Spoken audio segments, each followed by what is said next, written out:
WTF, WTF.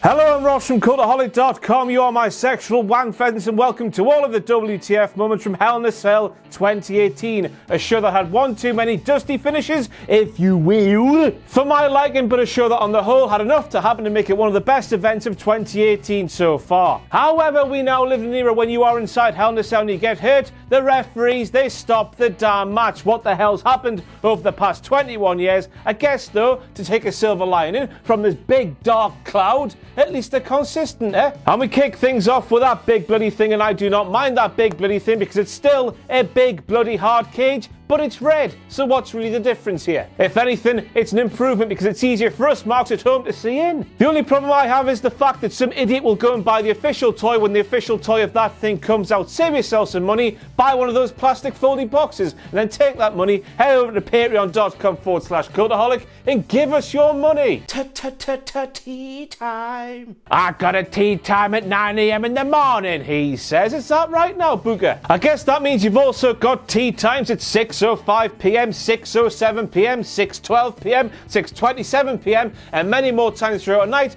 when you're on our television screens on one of these WWE pre-show panels. You kinky bastard, if you want my phone number, all you have to do is ask. Entitled? Bollocks. And now it's time for this. Wankety wank, wankety wank, wankety wank, wankety wank, wankety wank, wankety wank, wankety wank. Hello and welcome to Wankety Wank, a show where Jonathan Coachman claimed to win a sold-out arena in San Antonio, Texas. However, Marty Omega proved that Jonathan Coachman was telling a pack of Byron Saxtons. Lies. Paige here! She said it. I'm sorry, I couldn't help it. That meme doesn't get talked about anywhere as enough as it should be these days, and I can't let it die. And next up we have the fact that both Jonathan Coachman and David Otunga on that Kickoff show panel kept calling Hell in a Cell, Hell of a Cell. A pair of cockwombles. They're crap, aren't they? Tommy!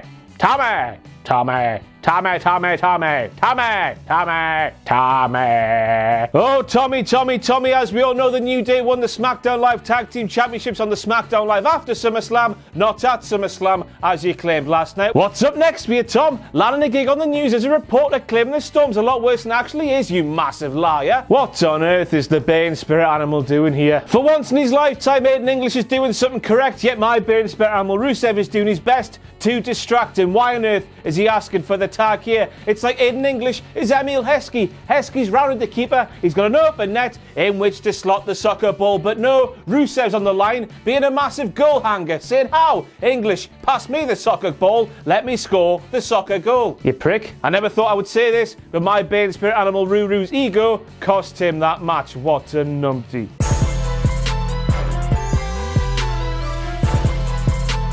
No pun intended, the New Day have evolved, he says.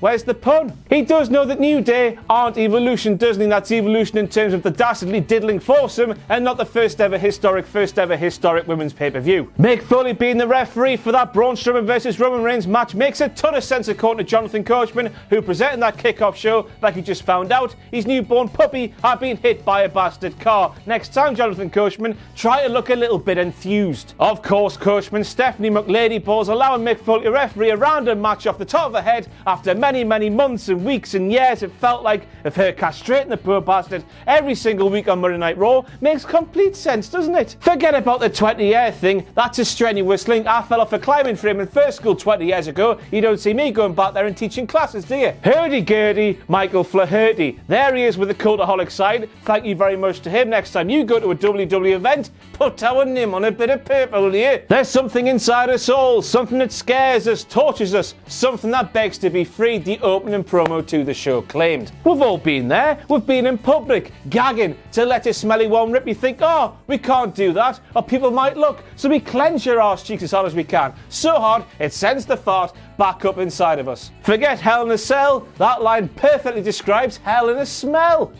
Tommy, Tommy, Tommy. Tommy, Tommy, Tommy, Tommy, Tommy, Tommy. Remember the rules of this Hell in a Cell match is there are no rules, apart from you can only win by pinfall or submission. So there's two then, Tom. Imagine the effects of those first blows on the cell walls to somebody who's never been inside of there, the commentary team ponders. Bollocks, I say. Pals, come on, man. Jeff Hardy's been thrown into the lake of reincarnation, and he survived. He sparred with Smoking Joe Frazier, and he survived. Being thrown into a cell wall, that's pish to him, man. Jesus Christ, what the hell were we watching here? So basically, Randy Orton got a screwdriver, he stuck it through the hole in Jeff Hardy's earlobe, and he twisted it like a bloody nipple. And I don't know about you, but I would rather take a penis-drenched handshake off the Viper any day of the week. Take this moment, put it in CZ dub, put it in EC dub, all the dubs, and it won't look out of place. Heck, put it on Pornhub, and I'm sure with hole and screwdriver in the title, a few dirty diddlers will be caught out as well. Randy Orton, you're a horrible bastard with your bit of flesh hanging off your leg. The bit of flesh, that was worse than the ear thing. This match was... it was a kink. And then, if that wasn't enough for you kiddies, Hardy delivered a belting and some chair shots to the back of Orton, which caused him to bleed. No blades necessary, lads, just some horrible chair shots, some horrible belt shots, and there's blood everywhere. And I'm blaming the cage for this because, as all psychologists know, not only is red the colour of love, but it's also the colour of anger. These lads are seeing red all around them, they're getting a bit too horny, and they're batting 7 shades of pure of each other. I love it, Maggle. Long live the red cage. Now, in the build-up to Sunday's event, we all saw the interviews with Jeff Hardy where he said, oh, I'd love to do a swanton bomb off the Hell in a Cell, but for the sake of his long-term health, I'm very happy he didn't get to do it. It was a stupid idea. However, what he did do at the end of that match proved that Jeff Hardy is no more than a Poundland John Morrison or a Poundland Kalisto. Those two little monkeys hung off the top of the cell, fell off the top of the cell, and nailed their moves, but Jeff Hardy did the same, and he missed. I'm joking, of course. I love the finish of this match because Jeff Hardy got to do something wacky that was both new in terms of Hell in a Cell and also relatively safe in terms of a swanton bomb off the roof of the thing. Orton kept his heat by being an utter bastard, and now Jeff Hardy hopefully can have some time off. Everybody's a winner except the pissing referee. Now, as we all know in professional wrestling, the aim of the game is to incapacitate your opponent so much so that they can't answer a count of 3. You hurt them, you pin them. It's simple. Why then, when Randy Orton was going for the pin after Jeff Hardy hurt himself, was the referee, while stood inside the devil's most demonic, evil, demonic structure called Hell in a Cell, say, no man, get off him, he's hurt. That's the pissing point, you tool. Randy was doing no wrong, but thank God the referee got there in the end, otherwise I'd have been hopping on the plane, going over to San Antonio and sticking my finger in his hole. What? Made a grave mistake, Corey. You're unsure if Jeff's hand slipped, Corey Graves. What the hell do you think he was doing up there? Swinging like a child like I was 20 years ago in a climbing frame that I fell off? Corey, come on, man. We've seen him do the same thing in TNA bare moons ago. He did everything he was intended to do, apart from actually hitting the move when he missed instead. I certainly did. I don't know about you, but did you hear all of those cheers when Becky Lynch finally righted all those wrongs in the past few weeks? Thousands inside the arena in San Antonio and the millions watching around the world were all taking part in the story they wanted to hear as opposed to the story they were being told. Isn't that right, Road Dogg? Stick your backwards logic up your arse, will you, Road Dogg? Right on, Becky Lynch. Maggle, maggle, maggle, maggle, maggle, maggle, maggle, maggle, maggle, maggle, maggle. And next up we have the fact that Michael Cole announced the Brazilian announce team as if they were from Portugal. Yes, they speak Portuguese, but they live in Brazil, Maggle, you racist. Oh, what the hell is that? It looks like Wolfpack, Sting and Gangrel have been fanging and banging, if you know what I mean. Intercourse and childbirth. Here's a direct quote from Renee Young. I bet Ambrose wants a piece of this pie. Not my pie, her pie. Ho ho. So after all kinds of stuff go down between messes, Rollins, Ambrose, McIntyre and Ziggler, Michael Cole forgets he's commentating a professional wrestling match and screams, what a sequence, what a sequence, what a sequence, as he seemingly thinks he's in a gymnastics hall or watching some synchronized swimming. It's a wrestling match, pal. It's supposed to be a fight. You're supposed to add to that fightiness, so please do so. For once, that maths is absolutely spot on. Hey Joe, pineapple doesn't belong on a pizza, a fan shouts at Samoa Joe. First of all, pal, yes, it bloody does. And second of all, why are you shouting that at Samoa Joe? He's Samoan, he's not Hawaiian. Samoa Joe stole my family? Well, that confirms it. The Samoan submission machine is actually the Samoan surrogate machine. What a daddy. Here's a direct quote from Tom Phillips. Well, actually, some people believe that Brie Bella has the hardest punch in WWE. Nah.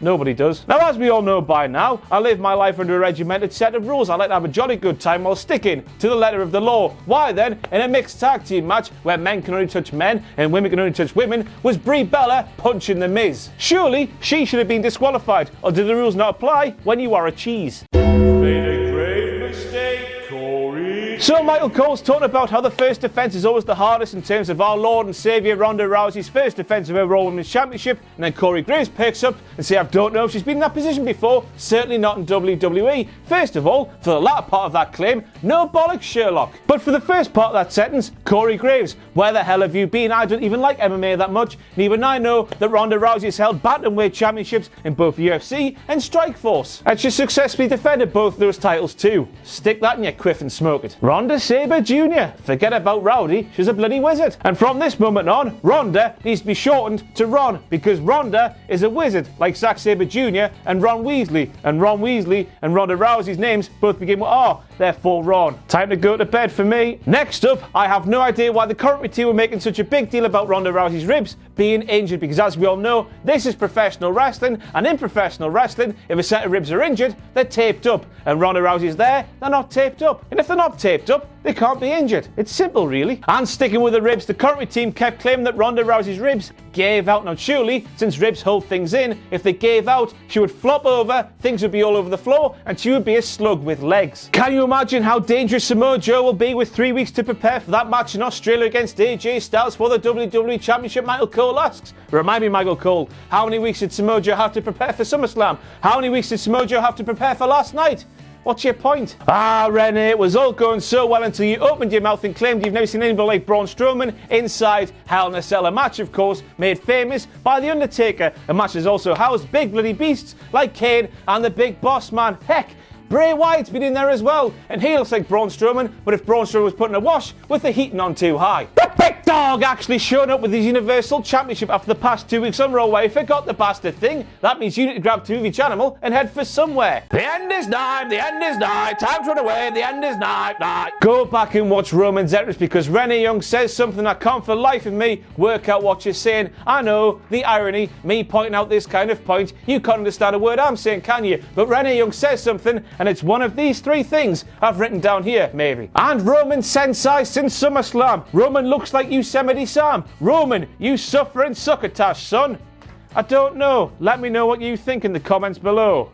And now it's time for this again. Wankety wank, wankety wank, wankety wank, wankety wank, wankety wank, wankety wank, wankety wank. Made a grave mistake, Corey. Aye, Corey, look at this here. I've got Eric Bischoff putting you right here on WTF Moments. Stick that in your punk rock and smoke it. Let the record show that when Mick Foley's hand hit the mat for 3, the big dog's shoulder was up.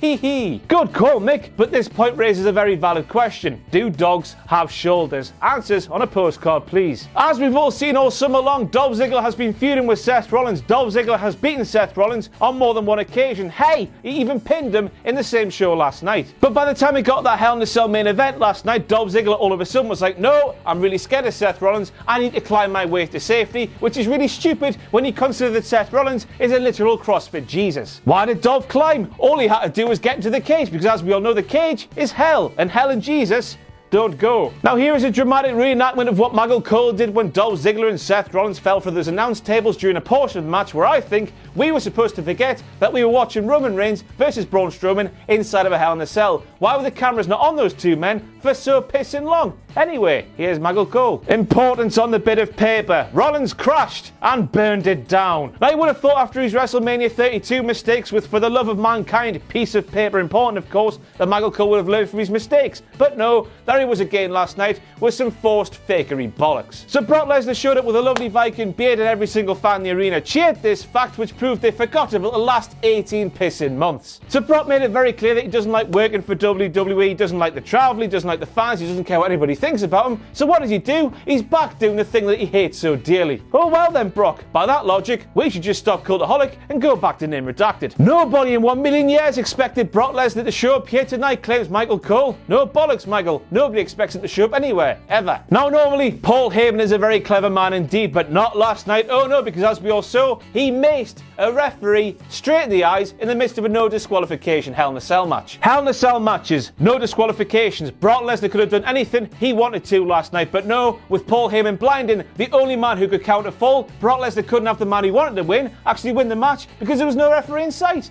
Is this English? Paul, think about it, man. 1997, Kane, Door, Tombstone, Pyro, he leaves, the match finishes. 2018, Brock Lesnar, Door, no Pyro, a few table things, a couple of F5s, he leaves the ring, match doesn't finish. What, in the course of 21 years, has changed to see two scenarios that are exactly the same finish in different ways? Now, I'm not going to bore you with the history of Hell in a Cell in terms of how many superstars have been knocked down after something ungodly's happened to them, but last night we had two superstars, a couple of table shots, a couple of F5s, and they weren't even given the count of 10 to get to their bloody feet. During the course of the same show where Tom Phillips claimed there are no rules inside a Hell in a Cell match was thrown out due to interference and incapacitation of the two superstars in the ring. And all of this after another Hell in a Cell earlier in the same night where Randy Orton stopped the referee from throwing a match out, and rightly so. Why couldn't Randy have come out last night in the main event and sorted things out? What the hell was going on? I don't know what's happened to Hell in a Cell. Hell's gone soft, and this is the end of WTF.